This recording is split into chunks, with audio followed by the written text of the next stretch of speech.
اچھا اگلا سوال علامہ صاحب یہ ہے کہ غالباً 2 تین دن پہلے کی جو مجلس تھی نا، اس میں غالباً آپ نے، مجھے صحیح نہیں یاد آ رہا کل پرسوں کب آپ نے یہ فرمایا تھا کہ جاگیر فدق کے متعلق آپ نے کچھ گفتگو فرمائی تھی جی، اور یہ واقعی بہت پیچیدہ مسئلہ ہے. تو اس کے اوپر آپ نے ایک بات کوئی کی تھی، اب میرے ذہن سے نکل رہی ہے، لیکن اس کا کوئی مفہوم اس طرح بنتا تھا کہ آپ نے فرمایا تھا کہ یہ حضرات جو تھے نا، انہوں نے حضرت ابو بکر کی جو پیش کردہ حدیث تھی اس کو رد کر دیا، لیکن اس کے باوجود ان کا دوبارہ کلیم کرنا اس بات کی دلیل ہے کہ یہ سمجھتے تھے کہ ایسی کوئی حدیث رسول اللہ صلی اللہ علیہ وسلم نے نہیں فرمائی ہوئی. یہ آپ نے فرمایا تھا نا؟ جی بالکل. اچھا اس میں گزارش کروں، شاید آپ کے علم میں نہیں ہے یہ چیز، کہ مفتی محمد اسحاق صاحب نے ایک بات کی تھی اور ان کی اپنی بات نہیں تھی، انہوں نے حوالہ بھی دیا تھا. انہوں نے کہا تھا یہ علامہ سندھی، جو میری معلومات میں شاید علامہ عبید اللہ سندھی جو بر صغیر کے مشہور عالم بھی تھے اور غالباً پولیٹیکل لیڈر بھی رہے ہیں تقسیم ہند سے قبل کے، اور اس کے علاوہ علامہ انور شاہ کشمیری دیوبند کے جو شیخ الحدیث تھے، بہت بڑے محدث تھے، ان کا حوالہ انہوں نے دیا تھا کہ وہ یہ کہا کرتے تھے، اور میں مفتی صاحب بھی زندگی بھر کی تحقیق میں پوری زندگی اس مسئلے میں شدید پریشانی کے بعد اب اس نتیجے پہ پہنچوں بڑھاپے میں جا کے کہ یہ مسئلہ بیسیکلی وراثت کا تھا ہی نہیں، اور اب انجینئر صاحب یہی بات کرتے ہیں. اب آپ بھی حیران ہوں گے پھر کس چیز کا ہے. تو وہ یہ کہتے تھے کہ بیسیکلی یہ مسئلہ تھا کیئر ٹیکنگ کا، متولی ہونے کا. وہ کہتے تھے جی کہ بیسیکلی جو سیدہ فاطمہ الزہرا سلام اللہ علیہا نے مطالبہ کیا تھا وہ ایسے کیئر ٹیکر کر رہی تھی. تو ہم نے پوچھا، میں نے بھی پوچھا کہ اس کی کیا دلیل ہے.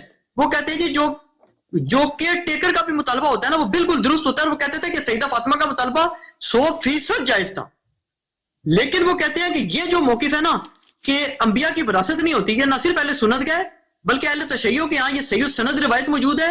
اور وہ کہتے تھے کہ حضرت علی، حضرت عباس، حضرت فاطمہ الزہرا سلام اللہ علیہا سب اس کو مانتے تھے کہ انبیاء کی وراثت نہیں ہوتی، لیکن حضرت فاطمہ الزہرا سلام اللہ کا موقف یہ تھا کہ میرا پہلا حق بنتا ہے کہ میں اس کی care taker Bannu, being a daughter of رسول اللہ صلی اللہ علیہ وسلم. اور مفتی صاحب اس کی مثال بھی دیتے تھے. وہ فرماتے تھے جی کہ اگر میں نے ایک مسجد بنائی ہے وہ میری ملکیت تو نہیں ہے، لیکن یہ ایک بالکل درست بات ہے کہ اگر میرا بیٹا یہ مطالبہ کرے کہ مجھے اس کی کیئر ٹیکنگ دے دیجیے. جی اچھی بات ہے. دیکھیں بھائی، اگر کوئی بھی شخص کوئی ادعا کرتا ہے تو یہی بات کرتے ہیں، کہتے ہیں یہ انتظامی مسئلہ تھا، یہ وراثت کا مسئلہ ہی نہیں تھا. جی دیکھیں اگر مولوی عبید اللہ سندھی یا مولوی انور شاہ کشمیری کوئی بات ادعا کرتے ہیں تو اگر وہ قرآن اور سنت کے مطابق ہے تو وہ حق ہے.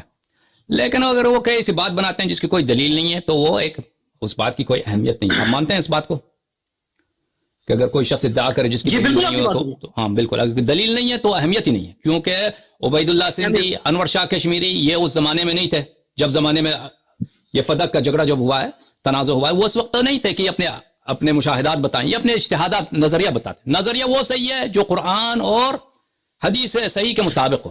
اگر نظریہ ایسا ہے کہ اس کی کوئی دلیل نہیں ہے تو وہ ہے کیا ہے، وہ اس کو بولتے ہیں ٹریش، اس کو بولتے ہیں کہ وہ کیا بولتے ہیں اردو میں، اس کو گندا چیز، وہ اس کا فائدہ ہی نہیں ہے، یعنی وہ غلط بات ہے. اچھی بات ہے. دو عزیزو دیکھو، کہتے ہیں کہ صدیقہ طاہرہ سلام اللہ علیہا نے کیئر ٹیکنگ کا مسئلہ کیا تھا. ملاحظہ فرمائیں، یہ حدیث ہے بخاری میں، ملاحظہ فرمائیے بخاری ہے چاپے دار احیاء، کہاں ہے، دار احیاء تراث العربی، عربی کی وہ عربی زبان کا غیر مترجم بخاری ہے، لیکن وہ حدیث کافی مشہور ہے. 749 یہ حدیث کی راوی ہیں عائشہ کہتے ہیں ان فاطمہ علیہ السلام بنت النبی صلی اللہ علیہ وآلہ وسلم ارسلت الى ابی بکر تسألہ میراثها من رسول اللہ صلی اللہ علیہ وآلہ وسلم. ابو بکر، حضرت زہرا سلام اللہ علیہا نے ابو بکر کے پاس کسی کو انہوں نے بھیجا، کس کے لیے؟ طلب کرنے کے لیے. سوال بولتے ہیں عربی زبان میں، سوال جو کا مطلب ہے طلب کرنا. مطالبہ کر رہی تھی اپنا میراث، ان کا کون سا میراث؟ جو میراث ان کو ان کے والد سے رسول اللہ صلی اللہ علیہ وسلم سے ملنا تھا. مما افا اللہ علیہ، جو اللہ نے رسول اللہ صلی اللہ علیہ وسلم کو عطا کیا تھا، بالمدینہ و فدق، مدینہ میں اور فدق میں. یہ نص الفاظ ہیں بخاری کے، اور نص الفاظ ہیں کس کے؟ نص الفاظ ہیں عائشہ کے حدیث کے، جو آپ کے کہ وہ میراث مانگ رہی تھی اپنا، جو مدینے میں ان کے رسول پاک صلی اللہ علیہ وسلم کے جو باغات ہیں، جو جائیداد ہیں، اور فدق میں جو ہیں، جو ان کے باغات ہیں، یہ میراث، یہ نص الفاظ ہیں. اچھا تو یہ کہنا کہ وہ حدیث دکھائیے نا، دلیل دکھائیے، مطالبہ جو بھی ادعا تو سب کرتے ہیں. فدق کا مسئلہ اتنا بہت اہم ہے. کیوں اہمیت ہے اس کی؟ کیونکہ جن لوگوں نے رسول اللہ صلی اللہ علیہ وسلم کی پیاری بیٹی پہ رحم نہیں کیا، ان کا میراث ان لوگوں نے چنا ہے. اگر یہ سچ ہے, اب آپ کہتے ہیں سچ نہیں نا, اگر یہ ثابت ہو جائے, اس کی اہمیت کیوں ہے, اگر یہ ثابت ہو جائے کہ انہوں نے میراث چنا ہے اور میراث پہ قبضہ کیا, ناجائز قبضہ کیا ہے, اور رسول اللہ صلی اللہ علیہ وآلہ وسلم کے متعلق انہوں نے جھوٹی حدیث گڑا ہے, تو پھر آپ کے مذہب کا کوئی اساس ہی نہیں بچتا نا, اس کی اہمیت ہے. اور جو آپ نے اشارہ کیا کہ میں نے پچھلے لیکچر میں کہا ہے کہ عمر کے زمانے میں عباس اور امیر المؤمنین علیہ السلام گئے اب عمر کے پاس, وہ کتاب مسلم میں موجود ہے, فدق کا مطالبہ کرنے کے لیے ارث کے طور پر. تو یہ واضح ہے, یہ واضح ہے کہ وہ حدیث لا نورث ما ترکنا صدقہ کو صحیح نہیں سمجھتے تھے, جھوٹ سمجھتے تھے, اور حضرت زہرا سلام اللہ علیہ بھی صحیح نہیں سمجھتی تھی. ملاحظہ فرمائیے اسی روایت کے ضمن میں, دیکھیے اسی روایت کے ذہن میں, تو فقال ابو بکر ان رسول اللہ صلی اللہ علیہ وسلم قال لا نورث ما ترکنا صدقہ. جب انہوں نے مطالبہ میراث کیا تو ابو بکر نے یہ حدیث نقل کیا کہ فرمایا کہ ہماری میراث نہیں ہوتی, ہم تو جو چھوڑتے ہیں وہ صدقہ ہوتا ہے. انما یاکل آل محمد من هذا المال, اہل بیت علیہ السلام اسی مال سے صدقے سے کھائیں گے. وانی والله لا اغیر شیئا من صدقۃ رسول اللہ صلی اللہ علیہ وآلہ وسلم, اور اللہ کی قسم میں صدقے رسول صلی اللہ علیہ وآلہ وسلم سے کو کبھی چینج نہیں کروں گا, تبدیل نہیں کروں گا. ولا عملن فیہا بما عمل به رسول اللہ صلی اللہ علیہ وآلہ, اور جو عمل رسول کا تھا اسی باغ فتح کا میں اسی کو جاری رکھوں گا. فابى ابو بکر ان يدفع الى فاطمہ منها شیئا, تو ابو بکر نے بھلے ابا کیا, اس نے منع کیا, اس نے انکار کیا کہ کوئی اس میں سے کوئی چیز ان کو دے دے. فوجدت فاطمہ على ابی بکر فی ذلك فهجرته فلم تكلمه حتى توفیت. تو اس پر حضرت زہرا سلام اللہ علیہ غضبناک ہوئے, اور آخر تک ابو بکر کے ساتھ انہوں نے بات نہیں کیا, ان کے ساتھ اس کو ہجران ہوا. ہجران بولتے ہیں کہ کٹی ہو جائے, غضبناک ہو جائے, اس آخر تک ایک جملہ بھی نہ کہے, ٹھیک ہے نا. تو واضح ہے کہ حضرت زہرا سلام اللہ علیہ بھی ابو بکر کو جھوٹا سمجھتی تھی. سیدۃ نساء العالمین, سیدۃ اہل الجنہ, بخاری کی حدیث ہے سیدۃ اہل الجنہ, ان کو سچا نہیں سمجھتی تھی, کیونکہ اگر سچا ہوتا ابو بکر کہ اپنا میراث مانگ رہے ہیں نا, میراث تو ملتی ہی نہیں ہے, تو اگر میراث پہ قبضہ کر لیں حضرت زہرا سلام اللہ علیہ, تو یہ تو حرام ہے ان کے لیے, کیونکہ ان کی میراث ہی نہیں ہے, حق ہی نہیں ہے. تو ابو بکر نے ان کو حرام سے بچایا. جب ابو بکر نے, اگر اس پہ ناراضگی کا کوئی حق ہی نہیں ہے, اگر ناراض ہوتی ہیں تو اس کا مطلب ہی یہی ہے کہ اس حدیث کو وہ جھوٹا سمجھتی ہیں, جھوٹ سمجھتی ہیں نا. اور حکم جواز آپ کی کٹی ہے. اچھا آپ جو ہے اپنا کال کاٹ دیں, آپ دوبارہ کال کریں, کیونکہ آپ کی آواز نہیں آ رہی, آواز آپ, اچھا ایک منٹ. علامہ صاحب, جو اہل تشیع کے یہاں جو صحیح سند روایت ہے غالباً دوبارہ شروع سے کہہ دیں, کیونکہ آواز آپ کی کچھ عرصے تک نہیں آیا. میں عرض کروں سر کہ جو اہل سنت ویب سائٹس وغیرہ بھی پیش کرتے ہیں کہ اہل تشیع کی یہاں صحیح سند روایت غالباً اصول کافی میں موجود ہے, جس کو آیت اللہ خمینی نے اپنے انقلاب کی بنیاد بھی بنایا تھا کہ ہم علماء جو ہیں یہ انبیاء کے وارث ہوتے ہیں اور انبیاء کی وراثت مال نہیں ہوتی. تو یہ کیا موقف ہے؟ اور دوسرا ایک اور بات, یہ لوگ کہتے ہیں کہ جو بیٹی ہوتی ہے وہ زمین کی وارث ہی نہیں ہوتی, عورت وارث ہی نہیں ہوتی اہل تشیع کی عقیدہ میراث کے علم کے مطابق. جی یہ بھی نیٹ پہ میں نے پڑھا ہے. لا يرثن النساء من العقار شيئا, اس کا مطلب ہے کہ ازواج مشیعہ مذہب میں یہ ہے کہ اگر کوئی شخص مر جاتا ہے تو اس کی وائفز کو, اس کی جو بیویاں ہیں, اس کی بیویوں کو جائیداد سے کچھ نہیں ملتا, جائیداد سے نہیں ملتا, صرف اس کے جو باقی جو ترکہ ہے اس میں سے 1/8 اس کو مل جاتا ہے, 1/8 ازواج کو مل جاتا ہے, جو بھی زوجہ ہے, پیسے ہیں, کپڑے ہیں, جو بھی اس کے 1/8 مل جاتا ہے. لیکن اگر اس کے شخص کے باغ ہے, گھر ہے, وہ عورت کو نہیں ملتی, وائف کو نہیں ملتا. بیٹی کی بات نہیں ہے یہ, لا يرثن النساء من العقار شيئا, کہ عورتوں کو نہیں ملتا. نساء سے مراد یہ کیا ہے؟ نساء سے مراد زوجہ ہیں, جیسے قرآن کی آیت ہے زوجہ ہے, زوجہ بیٹی کی بات نہیں. ہمارے مذہب میں تو واضح ہے کہ بیٹی کو ارث ملتا ہے, سب مسلمان کہتے ہیں کہ بیٹی کو ارث ملتا ہے, سب مسلمانوں کو کوئی شخص مرتا ہے اس کی بیٹی کو ارث ملتا ہے. صرف رسول اللہ صلی اللہ علیہ وسلم کے متعلق وہ روایت ہے کہ وہ آپ لوگوں نے روایت کی, عمر نے, ابو بکر نے روایت کی. اچھا نہیں, وہ اصول کافی والی روایت ہے کہ انبیاء کی مالی وراثت نہیں ہوتی, جو انبیاء کی وارث علماء ہوتے ہیں.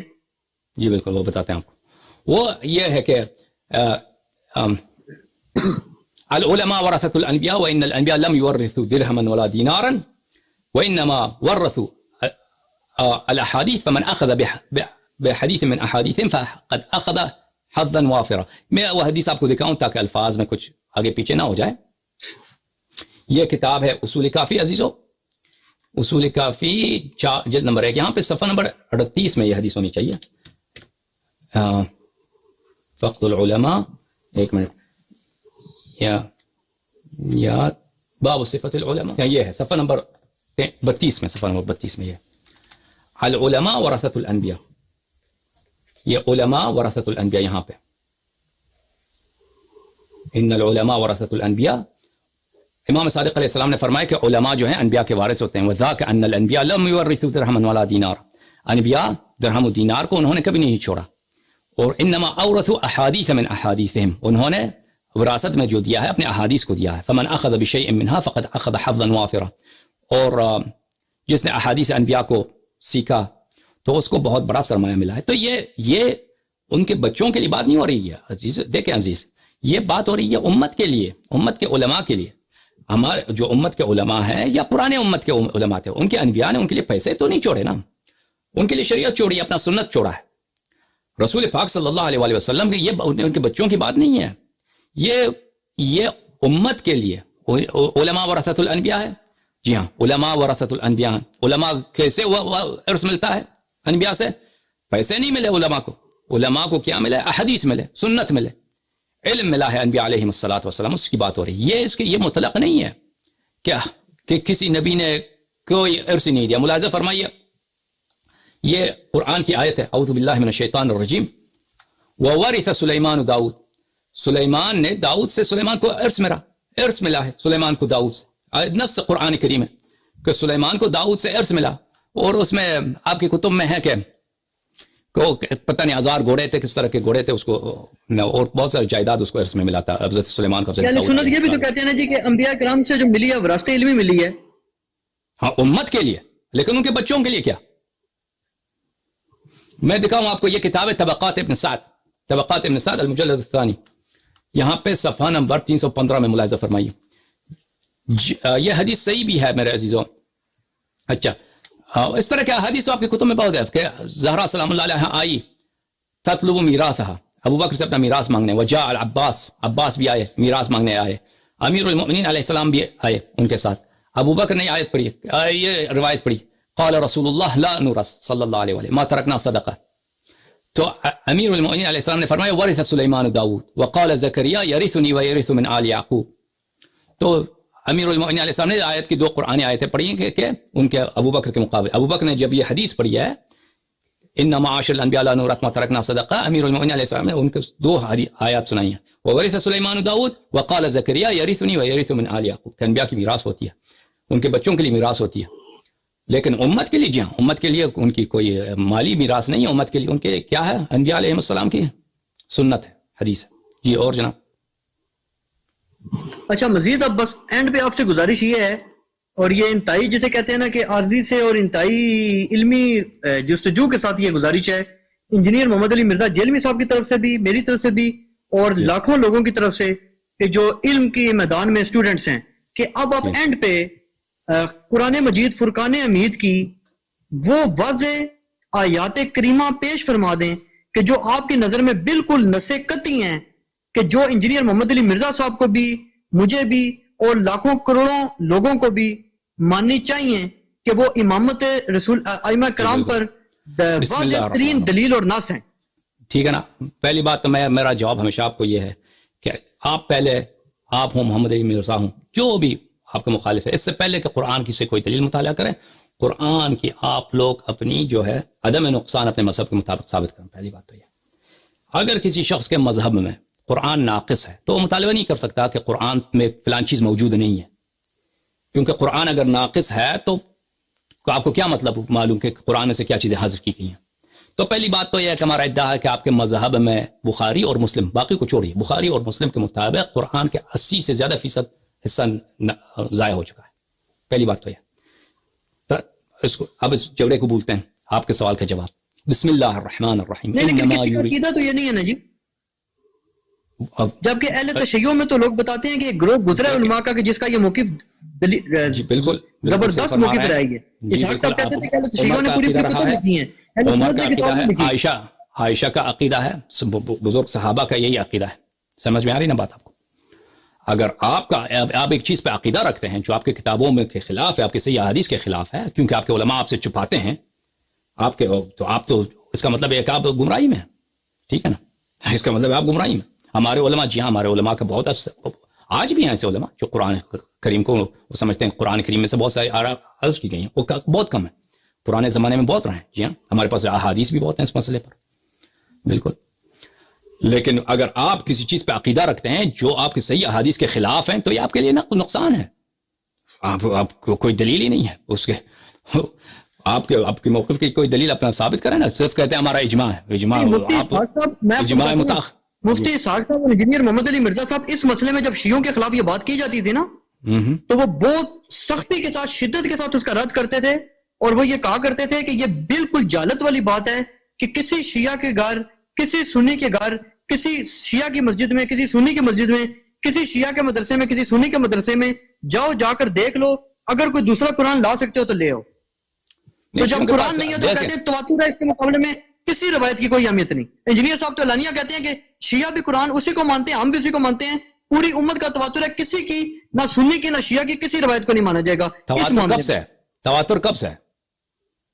وہ کہتے ہیں ہمیشہ سے تواتر ہے، کوئی دوسرا ہی کہاں رہا ہے؟ تواتر کہاں رہا؟ تواتر کب سے؟ تواتر عثمان کے بعد ہے. عثمان نے جب مصاحف لکھی ہیں امصار کو بھیجا ہے، امصار یعنی مختلف شہروں کو بھیجا، اس کے بعد تواتر ہے. اس سے پہلے کی بات ہو رہی ہے. تو عثمان تو بعد میں آیا، اس سے پہلے وفات رسول صلی اللہ علیہ وسلم اور خلافت عثمان کے اس وقت جب قرآن پہ لڑنا شروع کیا مسلمانوں نے، مختلف شہروں میں قرآن کی مختلف کاپیاں تھیں، اس پہ جھگڑے ہوتے تھے.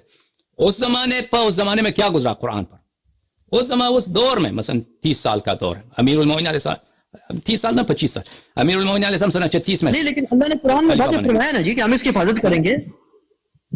واضح یہ قرآن کی نصیحتی کے خلاف کیسے کی طرح نہیں، انا نحن نزلنا الذکر وانا له لحافظون، اس میں اجماع نہیں ہے. بالکل اس ذکر سے مراد قرآن ہے. بہت سارے مفسرین کے ذکر سے مراد رسول اللہ صلی اللہ علیہ وسلم ہے، رسول اللہ صلی اللہ علیہ وسلم ہے. بہت سارے مفسرین کہتے ہیں یہ بھائی اب یہ بات چھوڑیے، اب یہ قرآن کی جب بات کریں گے نا انشاءاللہ تبارک و تعالی، یہ بات مفصل ہے. لیکن بہرحال یہ آپ کے علماء نے دیکھیں یہاں پہ 2 باتیں غلط مشہور کی ہیں آپ کے علماء نے. ایک شیعوں کے خلاف افواہ کہ ان کا قرآن اور ہے، یا قرآن پہ ایمان نہیں رکھتے، اور ان کے پاس احادیث ہیں، یہ نقصان ہے قرآن پر. بالکل ہمارے پاس احادیث ہیں، اس کو چھپا بھی نہیں کر سکتے، وہ احادیث موجود ہیں. لیکن اس سے زیادہ تو آپ کے پاس احادیث ہیں. اور آپ کے دوسری بات جو آپ لوگوں نے مشہور کیا ہے کہ آپ لوگ ایمان رکھتے ہیں قرآن کی عدم نقصان پر. آپ کا ایمان ہے، صحیح ہے، لیکن یہ ایمان جو ہے اس کی کوئی دلیل نہیں ہے.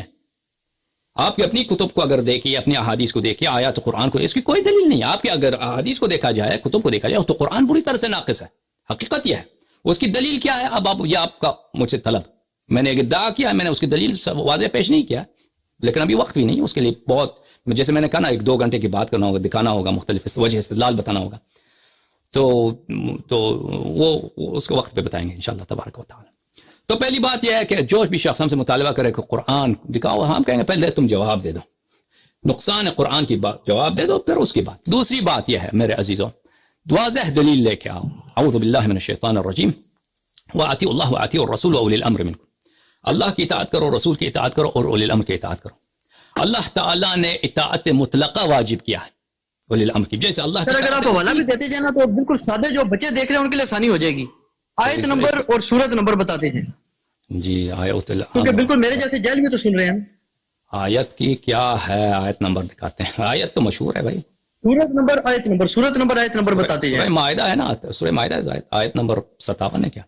آیت نمبر 59 ہے سورہ نساء. سورہ نساء، آیت نساء، سورہ نساء کی آیت نمبر 59 ہے. 59. بسم اللہ الرحمن الرحیم، یا ایھا الذین آمنوا اطیعوا اللہ واطیعوا الرسول واولی الامر منکم. دکھا بھی دیں اچھی بات ہے، کیونکہ یہ سب سے امپورٹنٹ پارٹ ہے نا اس کا. ہدایت کے لیے یہ سب سے امپورٹنٹ پارٹ ہے. ہمارا مقصد ہدایت حاصل کرنا ہے نا. اچھی بات ہے. باقی گفتگو تو چلو ہم نے ویسے اپنے کنسپٹ کلیئر کیا، لیکن اصل سوال تو یہ ہے. میں ایک اور سے یہ زیادہ انجینئر پڑھوں گا محمد علی مرزا صاحب کا مطالبہ، ایک سے ایک سے زیادہ انجینئر محمد علی مرزا صاحب کا مطالبہ بھی آپ سے یہ ہے. وہ کہتے ہیں مجھے آیات پیش کریں آپ، انشاءاللہ اس پہ غور ہوگا. او بھائی ہم رسول دیکھیں بنی اسرائیل آتے تھے حضرت موسیٰ علیہ السلام، لن نؤمن لک حتی نری اللہ جہرۃ، کہتے تھے اللہ کو ہمیں دکھاؤ. ٹھیک ہے نا. اچھا، یا ایھا الذین آمنوا، اے ایمان والو اطیعوا اللہ واطیعوا الرسول واولی الامر منکم، یہ آیت ہے 59 سورہ مبارکہ نساء میں. اے ایمان والو اللہ کی اطاعت کرو، رسول کی اطاعت کرو، اولی الامر منکم، اور صاحبان ایمان کی اطاعت کرو. اب میں بات آپ کو بتاؤں، اولی الامر کی، صاحبان امر کی اطاعت کرو. یہ امر جیسے میں نے پہلے عرض کیا، امر مطلقہ، اولی الامر کی مطلق طاعت واجب ہے، مشروط طاعت کی کوئی دلیل نہیں ہے. جو کہ شخص کہتا ہے مشروط، کوئی آیت کہاں شرط لگایا؟ اگر اس میں آیت میں کوئی شرط ہوتا تو بتا دیتا. آیت شرط نہیں ہے، مطلق واجب ہے طاعت. دیکھیں آپ کے پاس، دیکھیں اللہ تعالیٰ نے اپنے حبیب صلی اللہ علیہ وآلہ وسلم کو کس لیے بھیجا؟ اپنے حبیب صلی اللہ علیہ وآلہ وسلم کو اس لیے بھیجا، بلی وابعث فیہم رسولا منہم یتلو علیہم آیاتہ ویزکیہم ویعلمہم الکتاب والحکمہ، کہ نبی صلی اللہ علیہ وآلہ وسلم کو اس لیے بھیجا کہ تزکیہ کریں، بلے آیات کی تلاوت کریں اور کتاب کی تعلیم کریں، کتاب کی تعلیم کریں. میں جی جناب. اب اولی الامر کون ہے؟ اب اولی الامر جو ہیں آپ کے پاس، ایک میں آپ کو ایک چیز آپ کو دکھا دوں، آپ کی خدمت میں میں ایک چیز آپ کو دکھاؤں یہاں پر.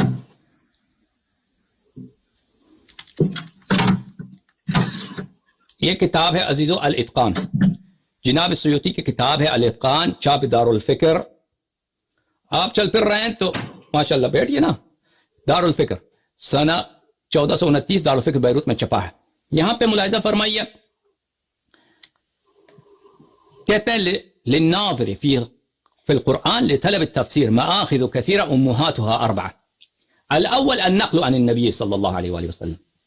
دیکھیں قرآن کی تعویل کیا ہے، قرآن کی تفسیر. اولی الامر کون ہے؟ اولی الامر کون ہے؟ اللہ تعالیٰ نے اپنے حبیب صلی اللہ علیہ وآلہ وسلم کو کس لیے بھیجا؟ تعلیم قرآن کے لیے. کس لیے بھیجا؟ آیات قرآن کی تلاوت کے لیے اور تعلیم قرآن کے لیے. اب آپ کے پاس، آپ لوگوں کے پاس اس آیت کے لیے، آیت میں کتنی حدیث ہیں کہ اولی الامر کون ہے؟ کتنے حدیث ہیں آپ کے پاس اولی الامر کون ہے؟ دیکھیں عزیزو، فرمایا الذی صح من ذلک قلیل جدا. کہتے ہیں زرکشی نے برہان میں فرمایا ہے کہ سب سے بڑا جو مصدر ہے تعویل قرآن، تفسیر قرآن جاننے کے لیے نبی کریم صلی اللہ علیہ وسلم کی تفسیر. بہترین مفسر کون ہے قرآن کا؟ بلا شک نبی کریم صلی اللہ علیہ وسلم.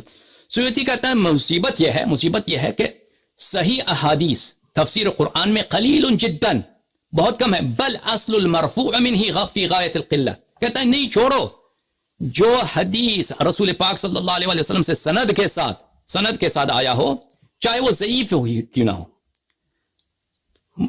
چاہے وہ منقطع کیوں نہ ہو، معضل ہی کیوں نہ ہو، وہ بھی بہت کم ہے تفسیر میں. اچھا، وَسَأَسْرِدُهَا كُلَّهَا آخر الکتاب. وہ کہتا ہے میں آخر اس کتاب کے آخر میں، یہ کتاب اتقان کے آخر میں جتنی احادیث ہیں تفسیر میں رسول پاک صلی اللہ علیہ وسلم ضعیف ہیں، جو بھی ہیں وہ میں لے کے آؤں گا. وہ اپنے وعدے پہ عمل کرتا ہے. یہ شروع کرتے ہیں صفحہ نمبر 569 میں، 569 کے آخر میں فرماتے ہیں اذا انتہا، جب قد انتہا بنا القول فيما أردناه من هذا الكتاب فلنختمه بما ورد عن النبي صلی اللہ علیہ وآلہ من التفاسیر المصرح فيها. کہتا ہے اب جب کتاب اتقان علوم قرآن ختم ہوا تو ہمیں وہ تمام احادیث جتنے آپ لوگوں کے پاس ہیں. یہ سیوطی کون ہے؟ سیوطی وہی ہے جس نے در منثور لکھا ہے، کتاب جو سب سے جامع آپ لوگوں کے ہاں تفسیر ہے روائی، طبری سے بھی ابن ابی حاتم سے بھی زیادہ جامع ہے، وہ کتاب در منثور ہے. اور یہ وہی شخص ہے جس نے جمع الجوامع لکھا ہے، جو تمام احادیث کا سب سے بڑا مجموعہ ہے آپ کے مذہب میں. سیوطی کی کتاب ہے، سب سے بڑا مجموعہ.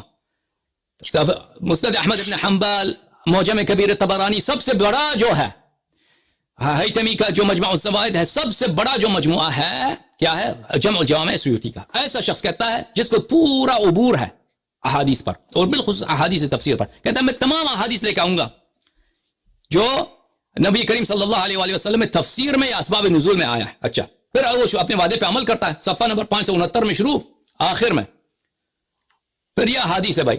بعض میں اس میں سے حدیث جو لاتا ہے وہ کہتا ہے یہ سند ضعیف ہے، ٹھیک ہے، بعض سند صحیح ہے. تو سارا یہ جب ختم کرتا ہے عزیزو، یہ سند ضعیف وغیرہ سب آخر میں ملاحظہ فرمائیے، سب میں آخر میں آپ کو دکھاؤں 20 صفحے، تمام احادیث آپ کے 20 صفحے بن جاتے ہیں. یہ صفحہ نمبر 500، معاف کیجیے گا میں الٹے صفحے ڈائریکشن میں چلا گیا. یہ آ گیا آپ کا حدیث صفحہ نمبر 590 پر. تو لا الہ الا اللہ, معاف کیجیے گا عزیزو, یہ 500 کہاں گیا؟ 590 پہ آ جاتا ہے ختم اس کا, یعنی کل 20 صفحے حدیث لے کے آ جاتا ہے.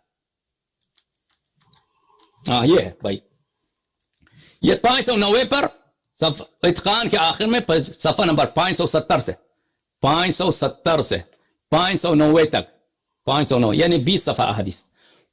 فهذا ما حضرني من التفاسير المرفوعة المصرح برفعها صحيحها وحسنها وضعيفها ومرسلها ومعضلها لا معول على الموضوعات والاباطيل. کہتے ہیں جتنے حدیث تھے تفسیر میں صحیح, حسن, ضعیف, مرسل, معضل, صرف میں نے اباطیل موضوع حدیث کو داخل نہیں کیا. سب کتنے صفحے بنے بھائی؟ یہ صفحہ نمبر 590 جو ہے نا, 590 پورا بھی نہیں ہے, 590 کے نصف میں ہے, یعنی 20 صفحے حدیث بھی آپ کے پاس نہیں ہے تفسیر میں. آپ جو اپنے آپ کو اہل سنت کہتے ہو, نبی کریم صلی اللہ علیہ وسلم کا سب سے بڑا کام قرآن میں کیا ہے؟ تزکیہ, تلاوت قرآن, تعلیم الکتاب.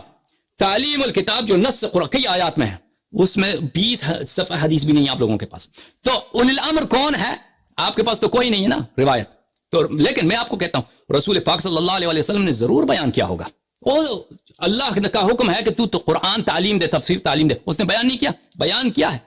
جیسے اللہ نے قرآن میں حکم دیا ہے کہ تم نماز پڑھو, نماز پڑھو. کئی بار نہیں بتایا کہ نماز ظہر 4 رکعت ہے, بتایا نہیں بتایا. کئی نماز فجر 2 رکعت نہیں بتایا. تو رسول پاک صلی اللہ علیہ وآلہ وسلم نے بتایا ہے, لیکن آپ لوگوں کے کتاب میں کہیں نہیں ملے گا کہ اولی الامر کون ہے.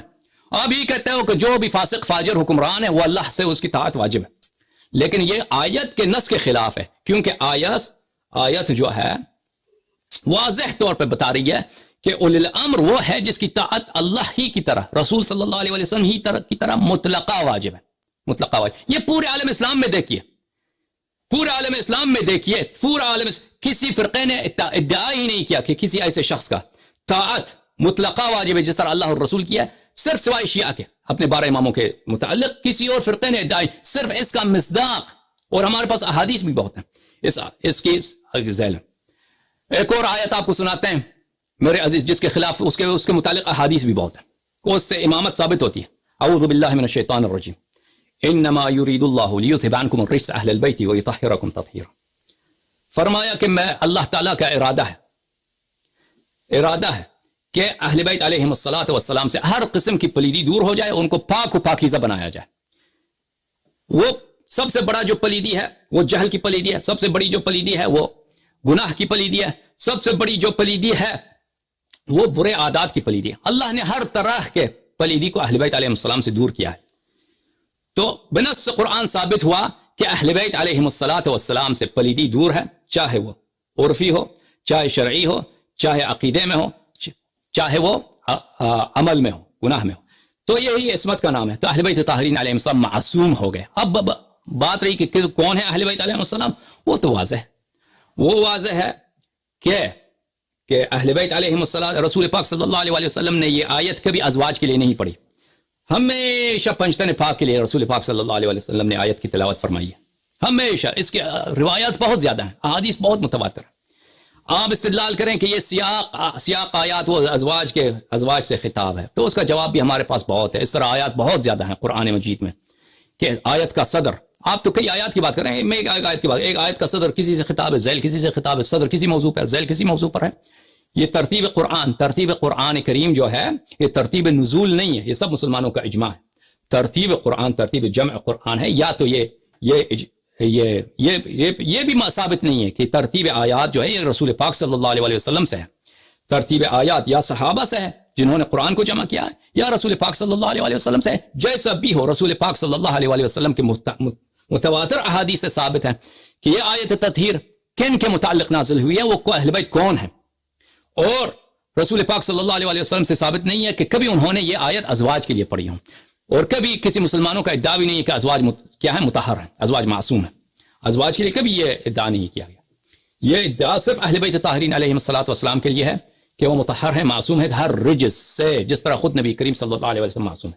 جب عصمت ثابت ہوئی نا عزیز, عصمت کہ اس میں کسی طرح کی خامی نہیں ہے, ایسے استیاں ہیں اسلام میں رسول پاک صلی اللہ علیہ وسلم کے بعد کہ ان کے کلام میں کبھی خطا نہیں ہے, ان کے کلام میں کبھی جھوٹ نہیں ہے, بات کہیں وہ اللہ کے حکم کے مطابق، ان کے عمل میں کبھی گناہ نہیں ہے، کبھی ظلم نہیں ہے، کبھی خطا نہیں ہے، کبھی انحراف نہیں ہے.